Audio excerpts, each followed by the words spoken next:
Hi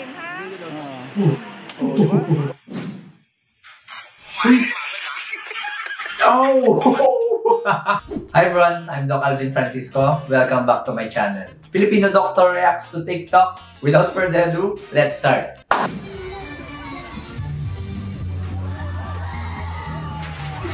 Oh! Wait lang.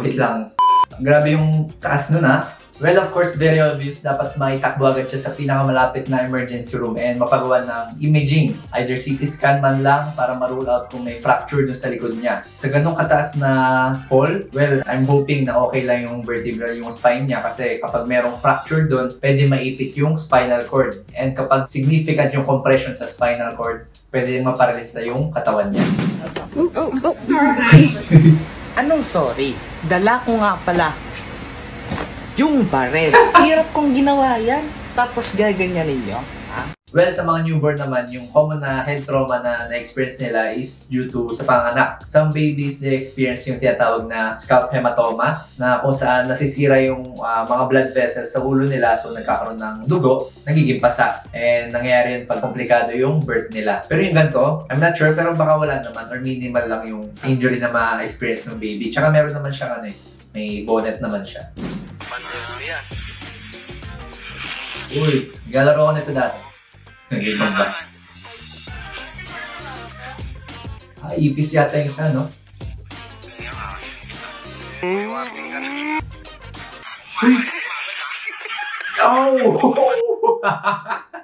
Bakit? Hindi ako ready doon. Pero on a serious note, alam naman natin na yung ipis, cockroaches, maraming dalang bakterya yan. And yung mga bakterya na ito tulad ng Salmonella, Cholera, Staphylococcus, lahat ng mga bakterya na yan, may mga toxins yan na kapag kinain natin, magre-result to gastroenteritis. And in severe cases, lalo na kung merong cholera yun, pwede ka pa magkaroon ng dehydration. So wag na wag nyo pong gagawin to. Sana for content lang yon, sana di niya kinain. Pero dumana kasi sa bibig niya, so hindi ko alam. Para alam mo yung theory ng sleep paralysis.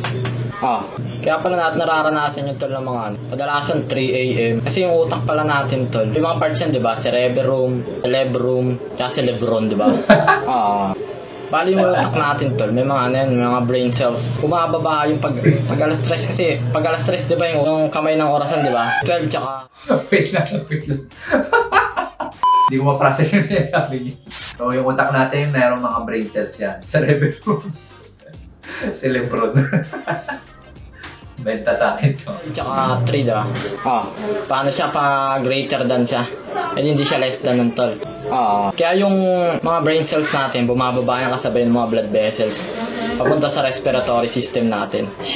And yan na yun, bumaba sa respiratory system natin. Tatama yun sa stomach natin, pababa. Tatama sa stomach. Pagbukas ko ng gasero, pre, kitang-kita ng dalawang mata ko, pre. Nakaputi siya, walang ulo. Sama ng tingin sa akin, pre. Ano, pre? As in, wala talagang ulo? Tol, wala. Pulang-pula yung mata niya, walang ulo. Walang ulo pero pulang-pula yung mata.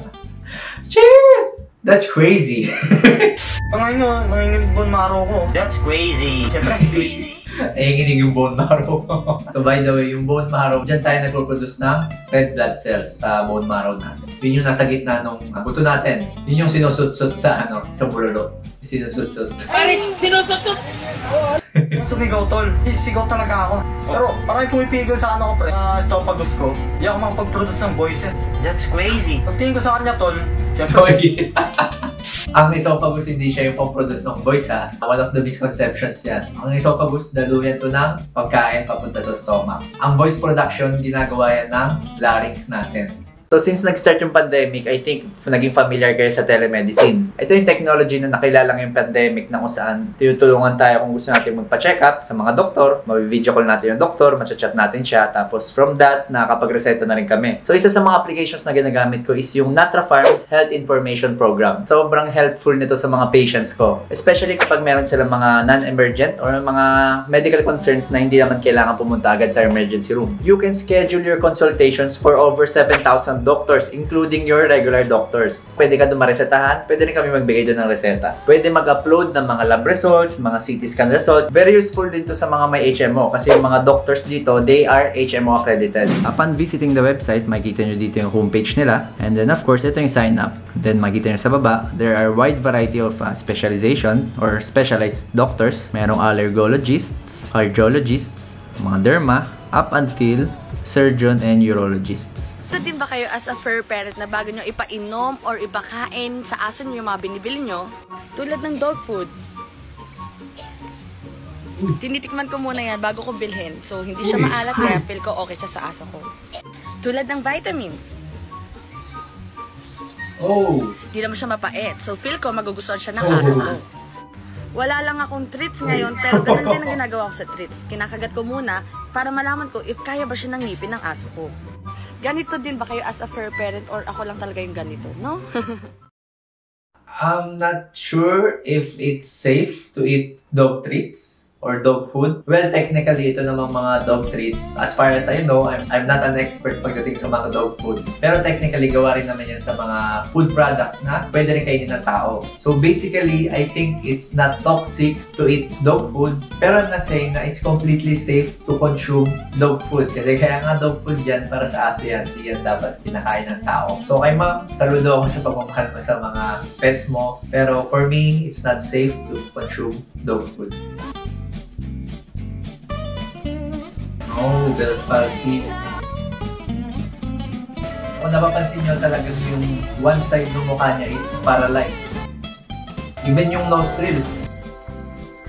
Even yung nostrils kung napansin nyo, hindi rin pantay, mas malaki yung kabila kasi talagang paralyzed yung half ng face mo kapag meron kang Bell's palsy. So Bell's palsy usually mabilisan yung onset nito. Para sabi niya, pagkagising lang daw bigla nang tumabingi yung mukha niya. And usually due to reactivation ng chickenpox virus. So some patients kasi after nila magkaroon ng chickenpox, nagkakaroon ng reactivation dun sa mga facial nerve natin sa mukha. Most of the patients naman, up to 90% naman, nagkakaroon sila ng full recovery. Bumabalik naman sa dati yung face nila.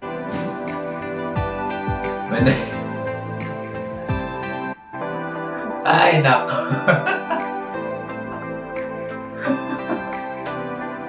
Ang kulit ng background music. Okay, so ivermectin, hindi po ito gamot sa COVID. Yung ivermectin, para po yan sa mga bulate. Tama po ng mga kina-comment nyo, merong human grade yan. Pero yun nga, para yan nga yun sa bulate. Walang ebidensya na nakakagamot to sa COVID.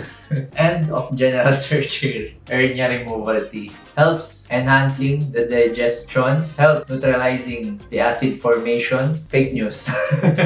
Wala na kayo masasabihin dyan. So, ang hernia, nangyayari ito kapag yung isang bowel segment mo is nag-herniate or pumasok sa isang opening sa abdominal wall. And walang maitutulong yung hernia removal tea or yung tsaa sa pag-reduce ng hernia. Dapat talaga ma-refer agad sila sa surgery. So, I guess diyan ko natatapusin ang video na to. Again, sana marami kayong natutunan. Sa mga di pa nakasubscribe, sana mag-subscribe na kayo. And share nyo tong video na to and like nyo na rin. Once again, I'm Doc Alvin Francisco, signing out.